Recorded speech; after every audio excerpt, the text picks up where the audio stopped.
ಪಶ್ಚಿಮ ಏಷ್ಯಾದಲ್ಲಿ ಕಳೆದ ಕೆಲವು ದಿನಗಳಿಂದ ಮಡುಗಟ್ಟಿದ್ದ ಯುದ್ಧದ ಕಾರ್ಮೋಡ ಇವತ್ತು ಅತ್ಯಂತ ನಿರ್ಣಾಯಕ ಘಟ್ಟಕ್ಕೆ ಬಂದು ತಲುಪಿದೆ. ಇರಾನ್ನ ಇಂಧನ ಕೇಂದ್ರಗಳ ಮೇಲೆ ದಾಳಿ ನಡೆಸಲು ಸಜ್ಜಾಗಿದ್ದ ಅಮೆರಿಕ ಕೊನೆ ಕ್ಷಣದಲ್ಲಿ ತನ್ನ ನಿರ್ಧಾರದಿಂದ ಹಿಂದೆ ಸರಿದಿರೋದು ಜಾಗತಿಕ ಮಟ್ಟದಲ್ಲಿ ದೊಡ್ಡ ಚರ್ಚೆಗೆ ಕಾರಣ ಆಗಿದೆ. ಅಮೆರಿಕ ಅಧ್ಯಕ್ಷ ಡೊನಾಲ್ಡ್ ಟ್ರಂಪ್ ಅವರು ಇರಾನ್ ಜೊತೆಗಿನ ಮಾತುಕತೆಗಳು ಫಲಪ್ರದವಾಗುತ್ತಿರುವ ಹಿನ್ನೆಲೆಯಲ್ಲಿ ಮುಂದಿನ 5 ದಿನಗಳ ಕಾಲ ಯಾವುದೇ ಸೇನಾ ಕಾರ್ಯಾಚರಣೆ ನಡೆಸದಂತೆ ಸೂಚನೆ ನೀಡಿದ್ದಾರೆ. ಆದರೆ ಮತ್ತೊಂದು ಕಡೆ ಇಸ್ರೇಲ್ ಮತ್ತು ಇರಾನ್ ನಡುವಿನ ನೇರ ಸಂಘರ್ಷ ತೀವ್ರಗೊಂಡಿದ್ದು ಬಾನುಲಿ ಕೇಂದ್ರಗಳ ಮೇಲೆ ದಾಳಿ, ಕ್ಷಿಪಣಿ ಪ್ರಯೋಗ ಮತ್ತು ಜಾಗತಿಕ ತೈಲ ಮಾರುಕಟ್ಟೆಯಲ್ಲಿ ಉಂಟಾಗಿರುವ ತಲ್ಲಣಗಳು ಇಡೀ ವಿಶ್ವವನ್ನೇ ಆತಂಕಕ್ಕೆ ತಳ್ಳಿವೆ.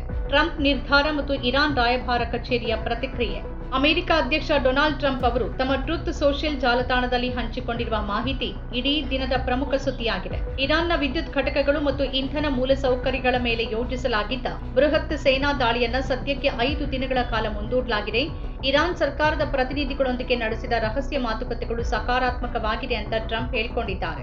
ಆದರೆ ಈ ನಿರ್ಧಾರವನ್ನ ಇರಾನ್ ತನ್ನದೇ ಆದ ರೀತಿಯಲ್ಲಿ ವ್ಯಾಖ್ಯಾನಿಸಿದೆ. ಕಾಬೂಲ್ನಲ್ಲಿರುವ ಇರಾನ್ ರಾಯಭಾರ ಕಚೇರಿ ಈ ಬಗ್ಗೆ ಪ್ರತಿಕ್ರಿಯಿಸಿ, ಇರಾನ್ ನೀಡಿದ ಕಠಿಣ ಎಚ್ಚರಿಕೆಗೆ ಬೆದರಿ ಟ್ರಂಪ್ ದಾಳಿಯಿಂದ ಹಿಂದೆ ಸರಿದಿದ್ದಾರೆ ಅಂತ ಹೇಳಿಕೆ ನೀಡುವ ಮೂಲಕ ಅಮೆರಿಕದ ಮೇಲೆ ಒತ್ತಡ ಹೇರೋಕೆ ಪ್ರಯತ್ನಿಸಿದೆ. ಇಸ್ರೇಲ್ ದಾಳಿ ಮತ್ತು ಬಾನುಲಿ ಕೇಂದ್ರದ ಧ್ವಂಸ. ರಾಜತಾಂತ್ರಿಕ ಮಾತುಕತೆಗಳು ಒಂದ್ ಕಡೆ ನಡೀತಾ ಇದ್ರೆ ರಣರಂಗದಲ್ಲಿ ಪರಿಸ್ಥಿತಿ ಮತ್ತಷ್ಟು ಹದಗೆಟ್ಟಿದೆ. ಇರಾನ್ನ ಬಂದರ್ ಅಬ್ಬಾಸ್ನಲ್ಲಿರುವ ಪ್ರಮುಖ ಬಾನುಲಿ ಕೇಂದ್ರದ ಮೇಲೆ ಇಸ್ರೇಲ್ ಇವತ್ತು ನಸುಕಿನಲ್ಲಿ ಭೀಕರ ವೈಮಾನಿಕ ದಾಳಿ ನಡೆಸಿದೆ. ಈ ದಾಳಿಯಲ್ಲಿ ಕನಿಷ್ಠ ಒಬ್ಬರು ಸಾವನ್ನಪ್ಪಿದ್ದು ಕೇಂದ್ರದ ತಾಂತ್ರಿಕ ವ್ಯವಸ್ಥೆಗಳು ಸಂಪೂರ್ಣವಾಗಿ ಹಾನಿಗೊಳಗಾಗಿವೆ ಅಂತ ವರದಿಯಾಗಿದೆ. ಕಳೆದ 24 ದಿನಗಳಿಂದ ನಿರಂತರವಾಗಿ ನಡೆದಿರುವ ಈ ಸಂಘರ್ಷ ಈಗ ಇರಾನ್ನ ಆಂತರಿಕ ಸಂಪರ್ಕ ವ್ಯವಸ್ಥೆಯನ್ನ ಗುರಿಯಾಗಿಸಿಕೊಂಡಿದೆ. ಇಸ್ರೇಲ್ ತನ್ನ ರಕ್ಷಣಾತ್ಮಕ ಮತ್ತು ಆಕ್ರಮಣಕಾರಿ ನೀತಿಯನ್ನ ಮುಂದುವರೆಸಿದ್ದು ಇರಾನ್ನ ಯಾವುದೇ ಚಟುವಟಿಕೆಗಳನ್ನು ಸಹಿಸೋದಿಲ್ಲ ಅನ್ನೋ ಸಂದೇಶವನ್ನು ರವಾನಿಸಿದೆ. ಇರಾನ್ ಕೂಡ ಇದಕ್ಕೆ ಪ್ರತಿರೋಧ ವ್ಯಕ್ತಪಡಿಸಿದ್ದು ತನ್ನ ವಾಯು ಪ್ರದೇಶವನ್ನು ರಕ್ಷಿಸಲು ಸರ್ವಸನ್ನದ್ಧವಾಗಿದೆ ಅಂತ ಘೋಷಿಸಿದೆ. ಬಹ್ರೈನ್ನಲ್ಲಿ ಕ್ಷಿಪಣಿ ಸ್ಫೋಟ ಮತ್ತು ಅಮೆರಿಕದ ಪೇಟ್ರಿಯಾಟ್ ವ್ಯವಸ್ಥೆಯ ಸಂಶಯ. ಇಂದಿನ ಮತ್ತೊಂದು ಆಘಾತಕಾರಿ ಸುದ್ದಿ ಅಂದ್ರೆ ಬಹ್ರೈನ್ನ ಜನವಸತಿ ಪ್ರದೇಶದ ಮೇಲೆ ನಡೆದ ಕ್ಷಿಪಣಿ ದಾಳಿ. ಆರಂಭದಲ್ಲಿ ಈ ದಾಳಿಯನ್ನ ಇರಾನ್ನ ಡ್ರೋನ್ ದಾಳಿ ಅಂತ ಅಮೆರಿಕ ಮತ್ತು ಬಹ್ರೈನ್ ಆರೋಪಿಸಿದ್ವು. ಆದರೆ ಇತ್ತೀಚಿನ ಸಂಶೋಧನೆಗಳು ಮತ್ತು ಉಪಗ್ರಹ ಚಿತ್ರಗಳ ಆಧಾರದ ಮೇಲೆ ಮಹಾಜ್ ಪ್ರದೇಶದಲ್ಲಿ ಸಂಭವಿಸಿದ ಸ್ಫೋಟಕ್ಕೆ ಅಮೆರಿಕದ ಪೇಟ್ರಿಯಾಟ್ ವಾಯುರಕ್ಷಣಾ ವ್ಯವಸ್ಥೆಯೇ ಕಾರಣ ಇರಬಹುದು ಅನ್ನೋ ಅನುಮಾನ ವ್ಯಕ್ತವಾಗಿದೆ. ಸುಮಾರು 32 ನಾಗರಿಕರು ಈ ಘಟನೆಯಲ್ಲಿ ಗಾಯಗೊಂಡಿದ್ದು ಅಮೆರಿಕದ ರಕ್ಷಣಾ ವ್ಯವಸ್ಥೆ ಇರಾನ್ ಕ್ಷಿಪಣಿಯನ್ನು ಹೊಡೆದುರುಳಿಸುವ ಪ್ರಯತ್ನದಲ್ಲಿ ತಾಂತ್ರಿಕ ದೋಷದಿಂದ ಜನವಸತಿ ಪ್ರದೇಶದ ಮೇಲೆ ಸ್ಫೋಟಗೊಂಡಿರಬಹುದು ಅಂತ ತಜ್ಞರು ವಿಶ್ಲೇಷಿಸಿದ್ದಾರೆ. ಇದು ಪಶ್ಚಿಮ ಏಷ್ಯಾದಲ್ಲಿ ಅಮೆರಿಕದ ಮಿಲಿಟರಿ ಉಪಸ್ಥಿತಿಯ ಬಗ್ಗೆ ಹೊಸ ವಿವಾದಕ್ಕೆ ನಾಂದಿ ಹಾಡಿದೆ. ಪಶ್ಚಿಮ ಏಷ್ಯಾದ ಈ ಯುದ್ಧ ಈಗ ಭಾರತದ ಆರ್ಥಿಕತೆ ಮೇಲೆ ನೇರ ಪರಿಣಾಮ ಬೀರೋಕೆ ಪ್ರಾರಂಭಿಸಿದೆ. ಇರಾನ್ ತನ್ನ ಇಂಧನ ಕೇಂದ್ರಗಳ ಮೇಲೆ ದಾಳಿಯಾದರೆ ವಿಶ್ವದ ಪ್ರಮುಖ ತೈಲ ಸಾಗಾಣಿಕಾ ಮಾರ್ಗವಾದ ಹಾರ್ಮುಜ್ ಜಲಸಂಧಿಯನ್ನ ಸಂಪೂರ್ಣವಾಗಿ ಮುಚ್ಚೋದಾಗಿ ಎಚ್ಚರಿಕೆ ನೀಡಿದೆ. ಈ ಬೆದರಿಕೆ ಬೆನ್ನಲ್ಲೇ ಭಾರತದ ಪ್ರಧಾನಿ ನರೇಂದ್ರ ಮೋದಿ ಅವರು ಸಂಸತ್ತಿನಲ್ಲಿ ಭಾಷಣ ಮಾಡಿದ್ದಾರೆ. ವ್ಯಾಪಾರಿ ಹಡಗುಗಳ ಮೇಲಿನ ದಾಳಿ ಮತ್ತು ಜಲಸಂಧಿಯನ್ನ ಬಂದ್ ಮಾಡೋದು ಯಾವುದೇ ಕಾರಣಕ್ಕೂ ಸ್ವೀಕಾರಾರ್ಹವಲ್ಲ ಅಂತ ಮೋದಿ ಹೇಳಿದ್ದಾರೆ. ಪಶ್ಚಿಮ ಏಷ್ಯಾದ ಯುದ್ಧ ಭಾರತಕ್ಕೆ ಅಪೂರ್ವ ಸವಾಲನ್ನ ಒಡ್ಡಿದ್ದು ಇಂಧನ ಭದ್ರತೆಯ ದೃಷ್ಟಿಯಿಂದ ಭಾರತ ಸರ್ಕಾರ ಅಂತಾರಾಷ್ಟ್ರೀಯ ಮಟ್ಟದಲ್ಲಿ ಮಧ್ಯಸ್ಥಿಕೆ ವಹಿಸಲು ಸಿದ್ಧವಿದೆ ಅಂತ ಅವರು ತಿಳಿಸಿದ್ದಾರೆ. ತತ್ತರಿಸಿರುವ ಜಾಗತಿಕ ಇಂಧನ ವ್ಯವಸ್ಥೆ ಮತ್ತು ಐಇಎ ವರದಿ. ಅಂತಾರಾಷ್ಟ್ರೀಯ ಇಂಧನ ಸಂಸ್ಥೆ ಅಂದ್ರೆ ಐಇಎ ನೀಡಿರುವ ವರದಿ ಇಡೀ ವಿಶ್ವವನ್ನೇ ಬೆಚ್ಚಿ ಬೀಳಿಸಿದೆ. ಪಶ್ಚಿಮ ಏಷ್ಯಾದ ಸಂಘರ್ಷದಿಂದಾಗಿ ಜಾಗತಿಕ ತೈಲ ಬೆಲೆಯಲ್ಲಿ $50 ಏರಿಕೆಯಾಗಿದೆ.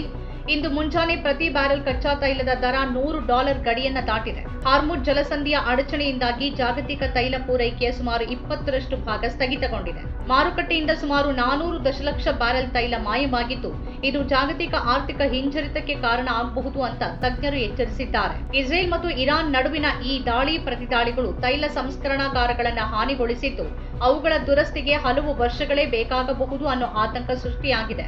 ಗಲ್ಫ್ ರಾಷ್ಟ್ರಗಳಲ್ಲಿನ ಅನಿಶ್ಚಿತತೆ ಮತ್ತು ನಾಗರಿಕರ ಸಾವು ಯುದ್ಧದ ಕಾವು ಅಬುದಾಬಿ ಮತ್ತು ಒಮಾನ್ಗೂ ಹರಡಿದೆ.